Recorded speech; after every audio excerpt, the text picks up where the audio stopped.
Hey, I want to give you right from the start. The passage we're going to look at today is Luke chapter 8. Luke chapter 8. If you have your Bible with you, we're going to be in Luke chapter 8. If you don't have one, you can use the road that you're in. That's our gift to you, or you can follow along online at bcnazarene.org/gatherings. Today, we are in part 3 of our series, Unafraid. Has this series been helpful to you so far? Fantastic.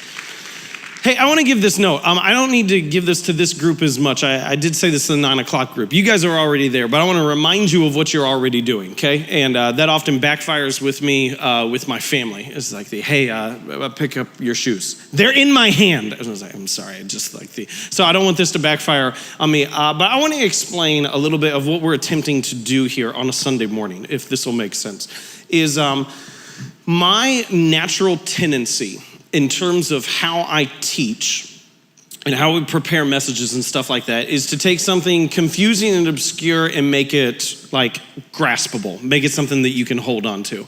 And so I was having a conversation with Doug Carter, who's part of our church one day, and he said, I was talking to someone about the way you give messages. I was like, okay. He said, and this is what we said. We said, you kind of start on the mound, and then halfway through the message, you're kind of running around right field somewhere. But you always end up making it back to home. Thanks, I guess. And that's my kind of natural state within that. And this is why I've just thought for years that the issue for us in the terms of faith and in terms of following Jesus is we need to take false beliefs and replace them with correct beliefs. We need to take what is not appropriate, what should not be there, what should not fill our minds. We need to deconstruct those thoughts and reconstruct it with something that is healthy and helpful and full of faith. And so that's where I've kind of spent most of my life. But the problem is coming across and seeing the conclusion within my own life that the issue for me is rarely a lack of knowledge and information. I do want to give you knowledge and information from the scripture and from the word, but the issue is rarely a lack of knowledge and information. The issue is usually a lack of motivation and a lack of momentum. So if I could say it like this, and I've used this illustration before, if I said, hey, we all as a church, we decide we're gonna get as healthy as we've ever been, and this is what we're gonna do. We're gonna sleep, we're gonna eat well, and we're gonna exercise. No one's taking notes. Point proven. I wouldn't go through that and you would be like, that's it. I didn't see it coming. No, the issue is always motivation. The issue is always within that. And so this is what I'm going to continue to ask you to do, is to preach this message with me. As we're going through, to engage, to participate, to be a part of it. If something is true, to put your hands together. You can even say amen. Some of you, I understand personality and temperament. The best you can do is this. Okay, let me see it. I know you can all at least do this. There we go. Some of you aren't even a part of that. I know when I do the talk to your neighbor thing, there's some of you 10 people. Oh my goodness, I'm gonna find 15. Some of you begrudgingly do it because the pastor asked you to. And some of you are just I'm sitting, ain't nobody telling me what to do in here. Okay, I get that. I understand it. I'm the same way. That's the funny thing about me being up here, is my personality and temperament. If someone's like, hey, you should do this, I'm you can't tell me what to do. I'm not gonna do it. If we go to the airport and we've got to go through the TSA check-in or check-in ahead of time to get our tickets, my wife will walk through every turnstile. If the turnstiles are there, she's walking through. I ain't walking around this. This is ridiculous. There's no one here. I'm not doing that. Okay, so I get that, but I want to explain to you what I'm attempting to do. Okay, is I want you to have momentum in your faith. I want you, as you engage the rest of your life in the things that you're in, to already have velocity behind it.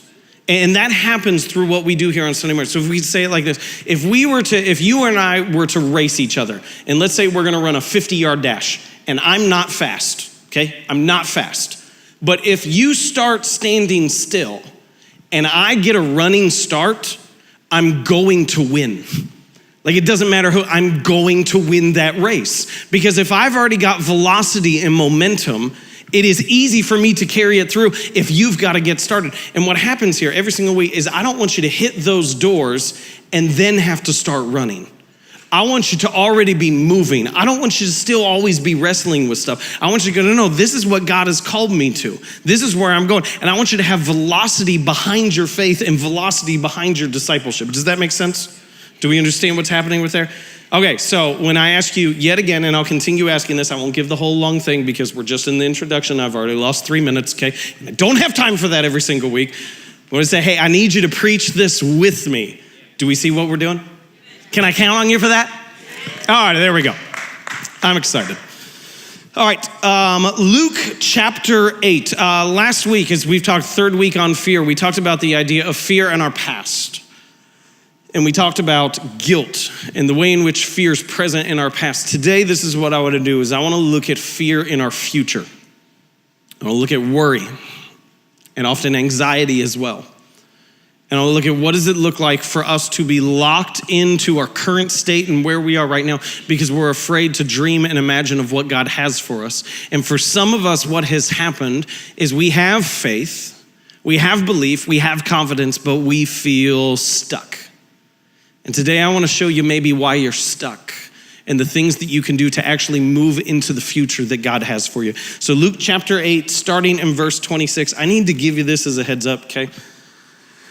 It's gonna get weird, alrighty? It's gonna get weird. And I can say that we've been here now for 2 years. When I was a pastor in Kentucky, and I would say it's gonna get weird. Actually, I couldn't say that because in Kentucky, people thought, like, where are the snakes? Are the snakes coming out? But I don't have to say that here. There's no snakes, okay? Never, ever snakes. But this passage is something. Luke 8, verse 26, it says, so they, meaning Jesus and his disciples, arrived in the region of the Gerasenes across the lake from Galilee. As Jesus was climbing out of the boat, a man who was possessed by demons came out to meet him. For a long time, he had been homeless and naked, living in the tombs outside the town.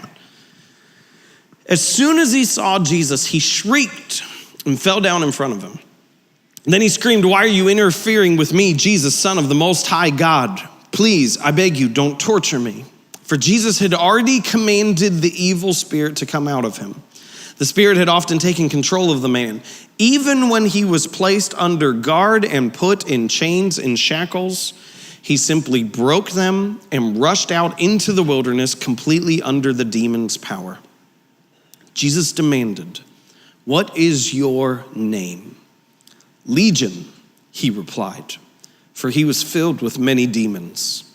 The demons kept begging Jesus not to send them into the bottomless pit. There happened to be a large herd of pigs feeding on the hillside nearby. And the demons begged Jesus to let them enter into the pigs. So Jesus gave them permission. Quick pause right there. I was just going over this passage and some of the notes with my wife Bethany before the message, and I got to this part of, then Jesus gave them permission, and she said, so that's how Peppa Pig came about. You're right. So Jesus gave them permission. Then the demons came out of the man and entered the pigs, and the entire herd plunged down the steep hillside into the lake and drowned. When the herdsmen saw it, they fled to the nearby town and the surrounding countryside, spreading the news as they ran. People rushed out to see what had happened. A crowd soon gathered around Jesus, and they saw the man who had been freed from the demons. He was sitting at Jesus' feet, fully clothed and perfectly sane, and they were all afraid. Then those who had seen what had happened told the others how the demon-possessed man had been healed. And all the people in the region of the Gerasenes begged Jesus to go away and leave them alone, for a great wave of fear swept over them.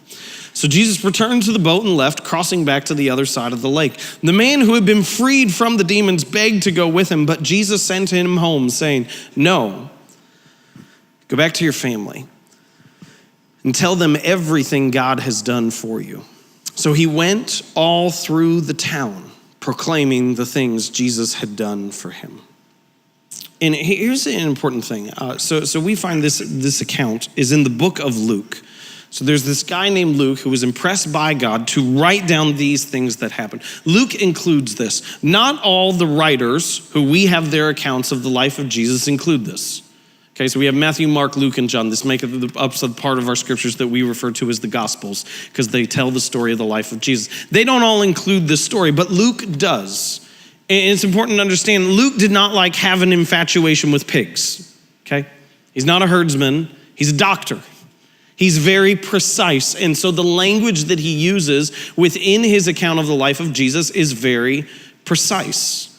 And so I want you to see right off the bat, because our minds, they always get quickly drawn to what's up with the pigs? This passage isn't about the pigs. It's not about the pigs. It's not well, why did Jesus send them into the pigs? Were there other pigs? Did he hate pigs? What's going on? Are the pigs in heaven? What's happening with them? We could spend forever on those questions. We're not going to jump into that today because that'll be a tangent that we'll never come back from, okay? But this passage is not about the pigs. This passage is about fear. And I know you hear that and that's not some brilliant insight. You think? This passage is about fear. I'd say so. This is like the weird plot to a B-rated horror movie, is it not? If you actually came in, what are we going to see? About a man who'd been demon-possessed since birth, who the demons leave him and go into pigs, and the pigs go crazy and jump in the lake and drown.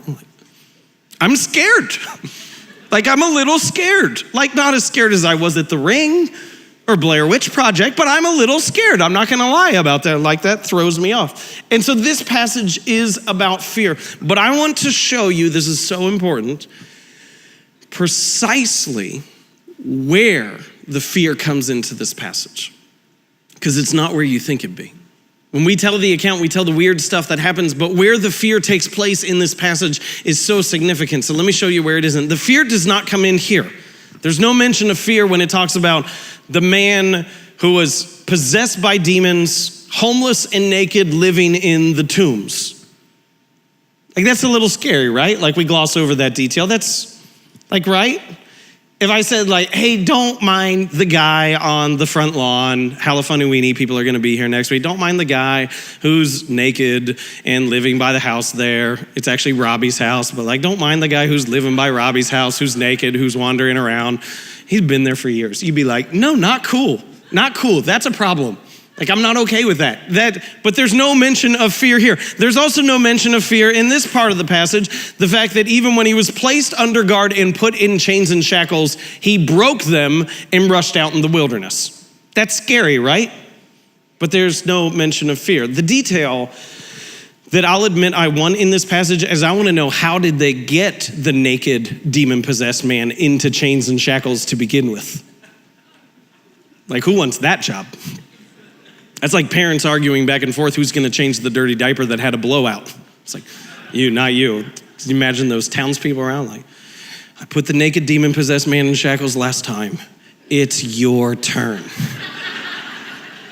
But there's no mention of fear. There's also no mention of fear here. Jesus demanded him, "What is your name?" "Legion," he replied. Guys, do this. Let's do this. Turn to your neighbor, find someone around you, look at them. Go ahead, do it now, look at them, don't look at me. I can see your faces. Turn to your neighbor.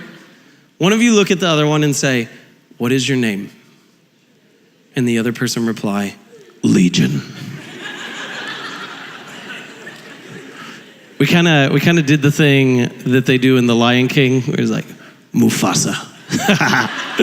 You can't say it without laughing. Mufasa, Mufasa, Mufasa.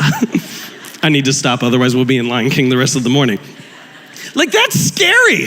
That's scary. I can remember this, when I was a kid, I got taught this story as a kid. They went through this account in the life of Jesus as a kid, and they're going through it, and then the demon-possessed, naked, homeless man living among the tombs came to Jesus and said, "What's your name?" And he replied, "Legion." I'm I need to go see my mom. I'm not okay with this. I am not handling this all right. But there's no mention of fear. There's also no mention of fear here. When the demons enter the pigs and the pigs plunge down the steep hillside into the lake and drown. No mention of fear. Here's where the fear comes in. Verse 35. It says this. People rushed out to see what had happened. A crowd soon gathered around Jesus, and they saw the man who had been freed from the demons. He was sitting at Jesus' feet, fully clothed and perfectly sane. Terrifying, right? Fully clothed and perfectly sane. And they were all afraid. Now look at this. This is so important, okay? They were not scared of the demon-possessed man. They were scared of the sane man. They were not scared of the man who was naked and could break shackles. They were scared of the man who was sane, clothed, and sitting at the feet of Jesus.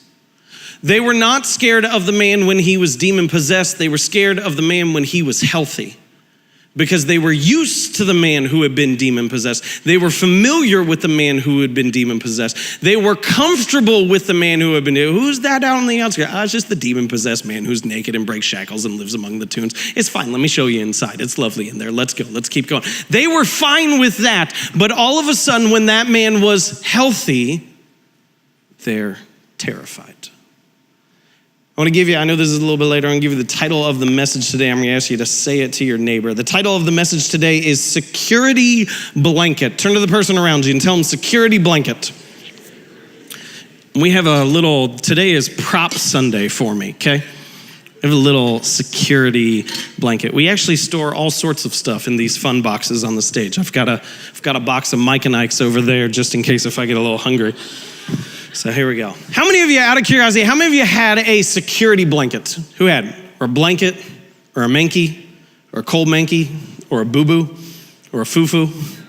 No one else said whatever title you called it, I don't really care. Who had, yeah, you had or just like or a security bear, or security doll, or like, you had something. Yeah, we have these security blankets. Each of my kids has had something. Some of them have been attached to them longer than others. And I like it. This is just fun as a dad. Like they like all hold them differently. Like one of them just like kind of does their thing, their business. They're kind of getting ready to be a waiter or something. They carry their blanket with ease. Another one always hugs it all the time.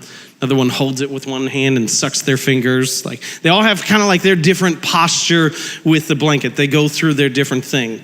And there's a purpose behind it. So the purpose behind the security blanket is to take someone who is stuck in a state of dependence and help move them to a state of independence. So like when your little kid like is attached to parents or someone else, then you give them an object, you give them a blanket or something. And the blanket or object is enable them to say like, hey, you're no longer with this person who you're used to being with, but at least you have this guy with you so you'll be okay. Does that make sense? It's meant to help someone move from a state of dependence to independence. But there's a problem with that. Is sometimes the thing that was meant to move us to a state of independence, we become dependent upon. And sometimes we hold on to the blankie a little too long. Sometimes the blankie gets a little dirty. I have my son, he does this. He does two things with his blankie. It's so disgusting. So for one, he just chews it all the time. He holds his blanket and he just always puts it in his mouth and he just chews it constantly. And so it's wet and it smells disgusting and it's gross and he just gnaws at his blankie. We feed him, okay? He's healthy. He just likes to chew the blanket. But then the other thing that he does is when he sleeps, he takes his blanket. I'm not gonna model this. I need to put this down, okay? Because I have a tendency to talk with my hands. He takes the blankie and he shoves it between his legs and he like wraps his legs around the blankie. And that's just how he sleeps. And so it's this like disgusting thing is because he's 2 and he's not potty trained, which hopefully we're done with soon, but I'm okay with right now. He's progressing just fine, thanks for asking. And so he'll take the blankie and he'll press it between his legs, and sometimes he pees through his diaper and stuff like that. And so the blankie smells like urine. Like, oh, it's wet and it smells like urine. And then I do this moronic thing as a parent, and I don't understand why I do this, but I continue to do this, is I'll like pick up the blanket and it'll smell disgusting and it'll be all wet, and I'll take it and then I'll think this, I'll go, is that saliva or is it urine? And I'll like give it to Bethany, is this saliva or is it urine? I don't know, I can't tell. And then within there, I go, what difference does it make? Like, it's going in the wash either way. Like, why do we have to identify whether it's urine or not? I can't tell. And the reality is sometimes the things that keep us secure, we become a little too attached to, and they become pretty dirty, and they don't need to be there anymore. But it's actually more significant than that. Let me show you this in verse 37. It's not just the man, it's the townspeople.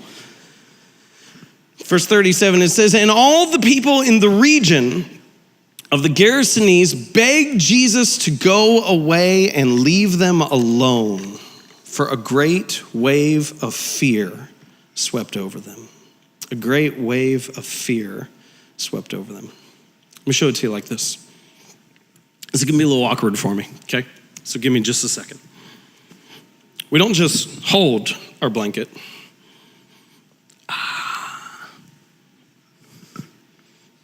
I said this is awkward. This is actually lovely. I was kidding. We do this. You see, when my kids aren't walking around, oh, this is fun. I need the mic.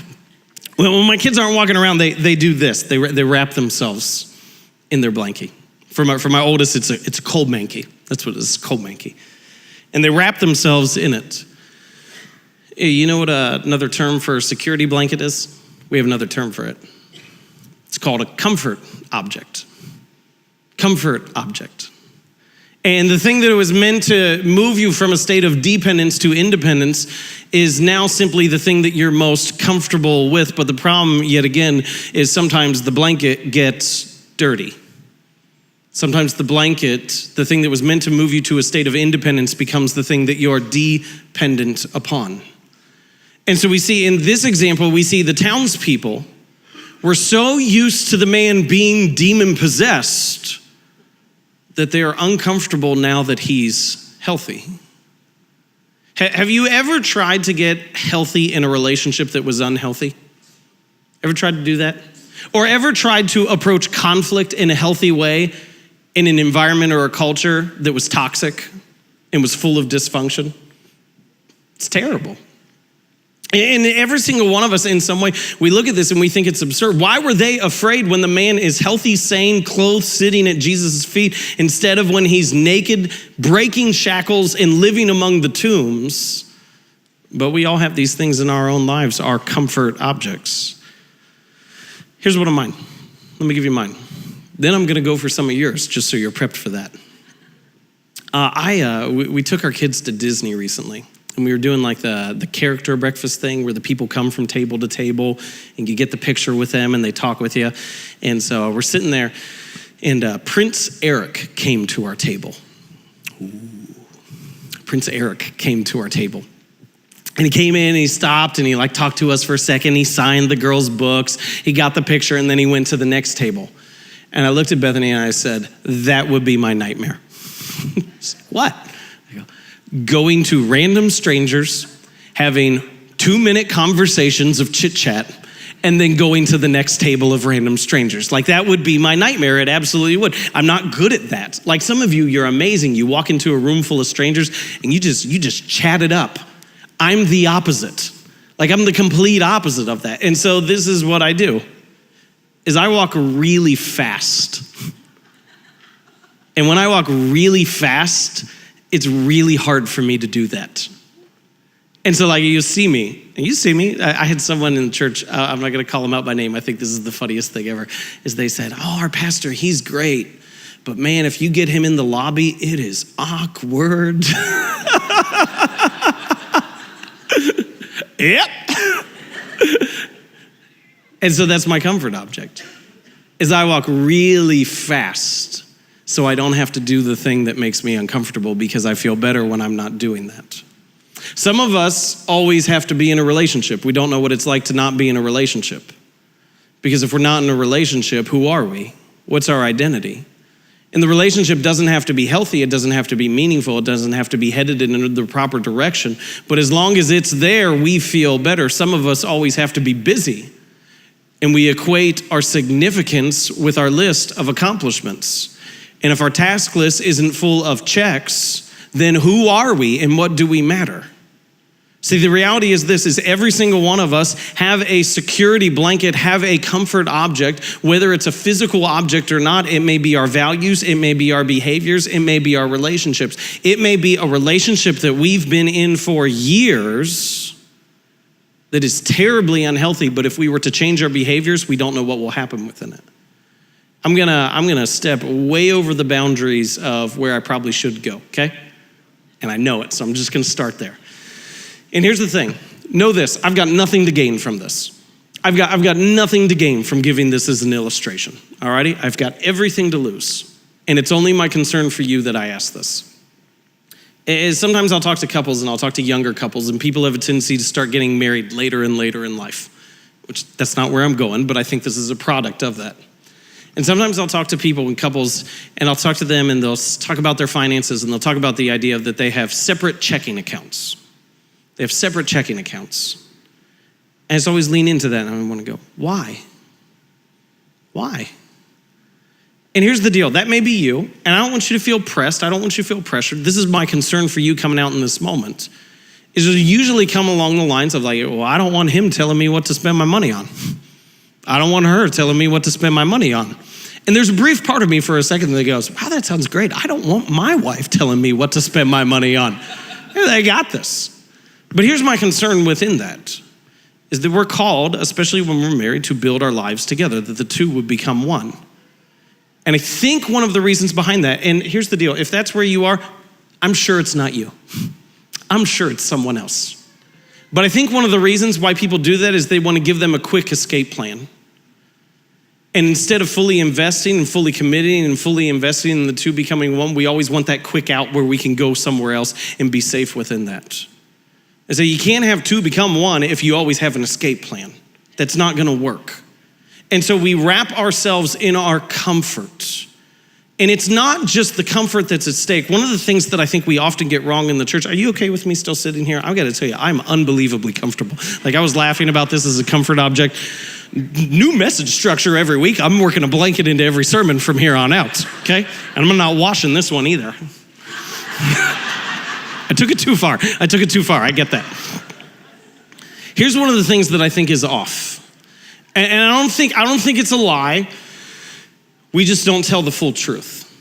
And you may say that's a lie. It's the equivalent of like if I ask my kids, what did you have to eat? I had a Skittle. Okay. Where are the rest of the Skittles? I had all of the Skittles. So to say I had a Skittle is not a lie, but it is missing the whole truth. This is one of the things that I think we get off in church is we'll tell people this, and I apologize if this has been told to you. We'll tell people, Jesus brings you peace. Follow Jesus and you'll have peace, which is true. It's just missing part of it. Because the reality is this, Jesus brings peace eventually, not immediately. Because this is what's going to happen first, is you cannot take dysfunctional behaviors, unhealthy habits, and a toxic life and expect Jesus to walk in and go, oh yeah, wrap yourself in that blanket, you're fine. He's gonna ask you to take the comfort object off first. And that's gonna be difficult and painful and hard. And I feel so exposed right here without the blanket. So I get it why we do that. But that's what's gonna happen first, is he's gonna first say like, no, this can't be a part of your life. This can't be a part of your life. You were going this direction, you need to go that direction. And then we'll hear this from a sentence and we'll go, no, Jesus told me he's gonna bring me peace. He may bring hardship first, but he's going to bring peace eventually. He's gonna bring peace eventually. And this is what I want for you this morning. I want you to pursue that peace. I want you to pursue what God has for you, but even more than just that, because there's something more significant happening in this passage. Luke chapter 8, verse 37. It says, and all the people in the region of the Gerasenes begged Jesus to go away and leave them alone, for a great wave of fear swept over them. So Jesus returned to the boat and left. Crossing back to the other side of the lake, and this is so important, the man who had been freed from the demons begged to go with him. But Jesus sent him home saying, no, go back to your family and tell them everything God has done for you. So he went all through the town proclaiming the great things Jesus had done for him. Let me show you. I told you this is Prop Sunday. I got one more prop. This is what this man finds in the moment. Oh, I love this. Anybody have one of these? See that guy? Yeah, this is good. There are two things in my childhood that made me very aware that my parents were not early adopters in terms of technology. One of them was we had cable.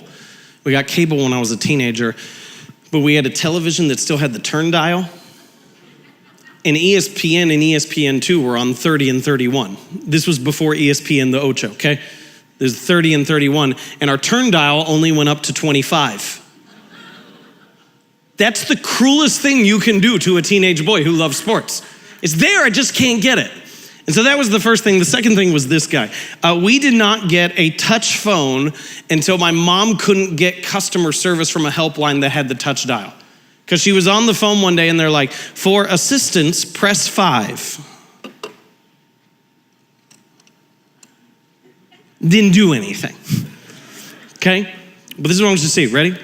This man, you'll see this is so good, okay? This man, in this moment when Jesus talks to him, receives, you'll groan, okay? You're not gonna like it, you'll groan. Receives his calling. Yeah, I knew it was coming. It's fine. But let me explain this, okay? Because in church, we'll talk about this idea of calling. We'll talk about the significance of calling. This is what calling is. Calling is the intersection of your circumstances, your gifts, and God's will. That's what calling is. It's the intersection at the three of those. It's like, hey, this is where I'm placed. This is my unique position. This is my unique relationships. This is how I've been uniquely gifted. This is how I've been talented. And this is what God is doing in the world. When we talk about just the idea of your plan for your life, you're talking about the intersection of just your circumstances and just your gifts. You're not including God into it. And here's the great problem with that, especially as people of faith, is if you're only including those two parts, my circumstances and my gifts, then your life is only about you. Your story is only about you. When you go, no, how does this intersect with God's will? How does this intersect with what God is leading me to? Then all of a sudden, your story is not just about your life, but it's about what God has done throughout the history of humankind and continues to do and will continue to do past the time that you're gone. And so I just want to say all that to say this. You want calling. You want calling in your life. A couple years ago, I got the opportunity at a conference to hear Jeff Foxworthy speak. So like Jeff Foxworthy is going to speak, and I'm like, all right, I'm about to get my redneck on. Let's go. Let's tell the jokes. And it was hard because he didn't tell a joke. And when you have a comedian speaking, you keep thinking he's going to tell a joke. And so he's like, the other day I went into a restaurant. I'm like, and a priest and a rabbi were in there, but there were never a priest and rabbi. He just was telling a story. And for 30 minutes, he spoke about serving in downtown Atlanta, doing ministry to prison inmates. And he told about all his experiences and all the people that he met and how much it mattered to him. And then he ended with this thought. He says, once you've tasted purpose, once you've tasted meaning, you can never go back. Once you've tasted purpose and meaning in your life, you can never do anything else. And so that's calling. Calling is that all of a sudden I understand what God is doing. I understand what God is doing through me. It's not just my life that I'm living, but it's his will that I'm a part of. And look at what happens in this passage, back to 37. It says this, it says, and all the people of the region of the Gerasenes begged Jesus to go away and leave them alone. We'll come back to that. For a great wave of fear swept over them. So Jesus returned to the boat and left, crossing back to the other side. The man who had been freed from the demons begged to go with him. And so we have this idea, I want calling, I want what God's doing, I want significance, I want that meaning. But this is what Jesus does in the moment. It says, but Jesus sent him home. Jesus sends him back home. And we have this thought in our head that maybe meaning and significance takes place somewhere else. Maybe meaning and significance and purpose happens in another place. Maybe I'll be healthier there, but the reality is this, is that health is not a product of your circumstances. Health is a product of your character. And so you can't go somewhere else to be healthy because you take you with you. And so he sends him back home, and this is the calling that he gives him. It says, Jesus sent him back home, and I flipped over too many places. Jesus sent him back home saying, no, go back to your family and tell them everything God has done for you. And then he does that. He went home and all through the town proclaiming the great things Jesus has done for him. In this moment, this man who had been transformed receives his calling.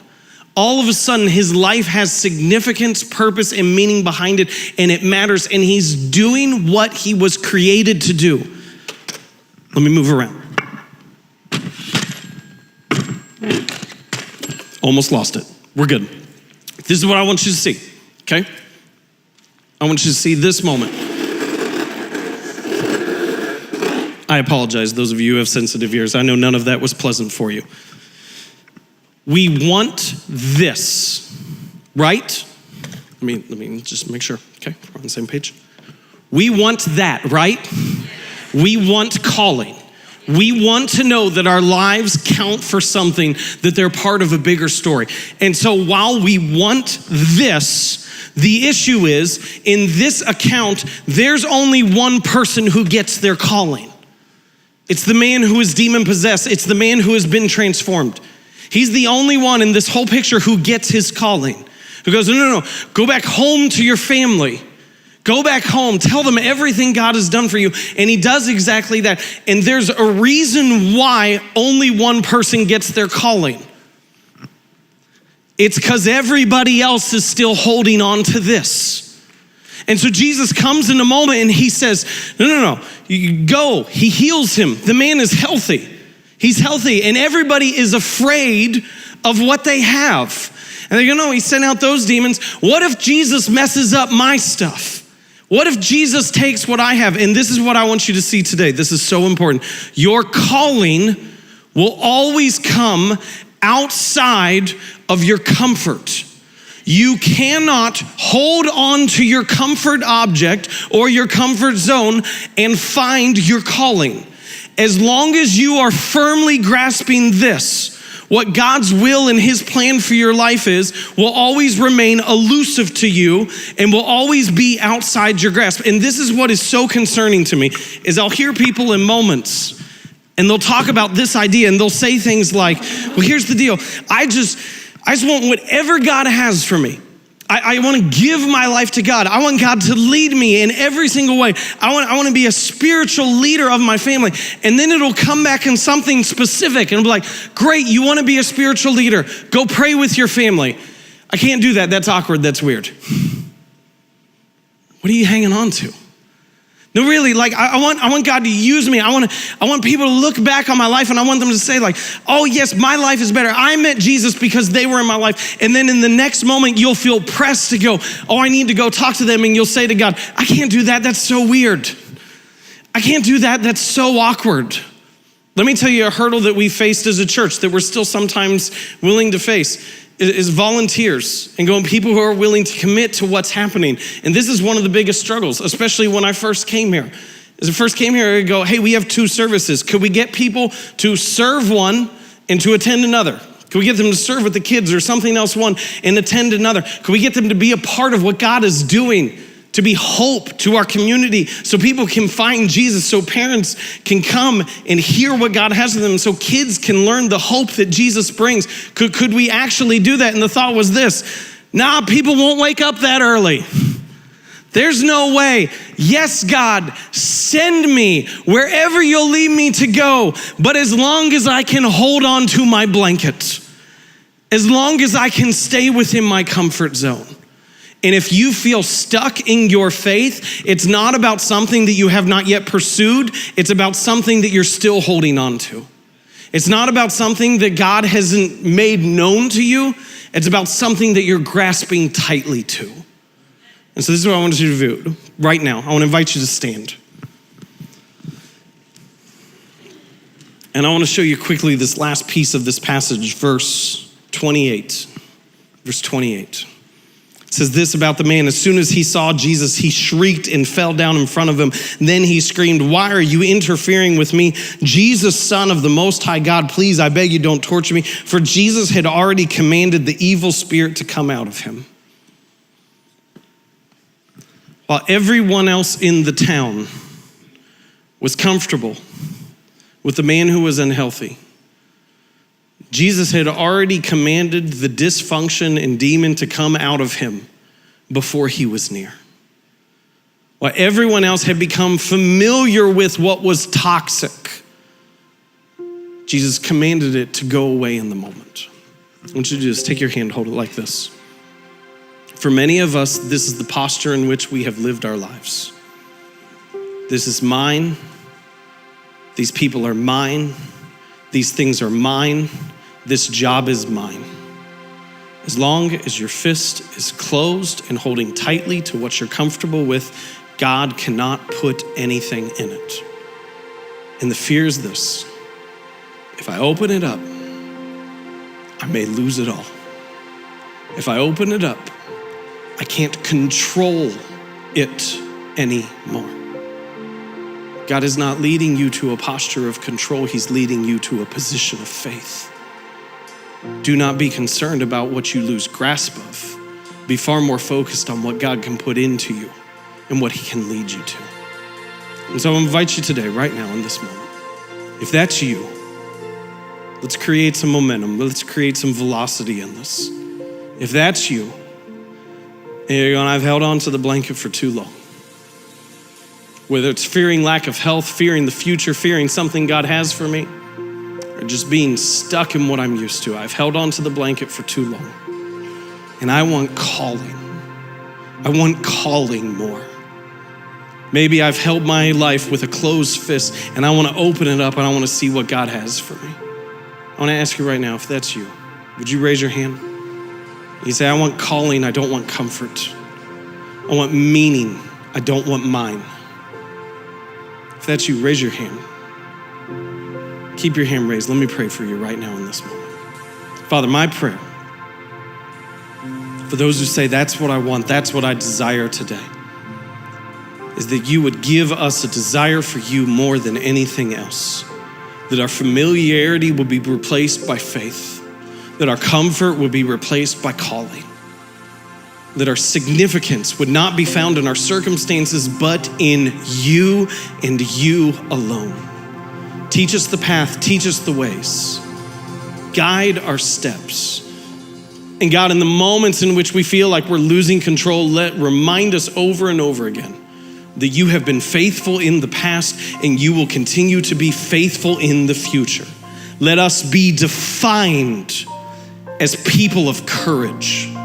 Let us be defined not by our bad habits, not by our lack of health, but by our pursuit of the God who leads to wholeness and health and freedom and purpose. And so God, remind us in this moment, in every moment hereafter, that you are with us, that you go behind us, that you go before us, that you stand beside us every step of the way, that we do not walk this path, that we walk alone. And even when we feel exposed because the lack of our comfort that has been there, remind us that you are with us, that you guide us, that you have prepared a path before us, and all we have to do is have the courage and faith to walk into it and to walk towards you. And so God, let today be the day that we do not fear our future, but let today be the day in which we are defined by our faith in the living God. We pray this in the name of your Son, Jesus. Amen.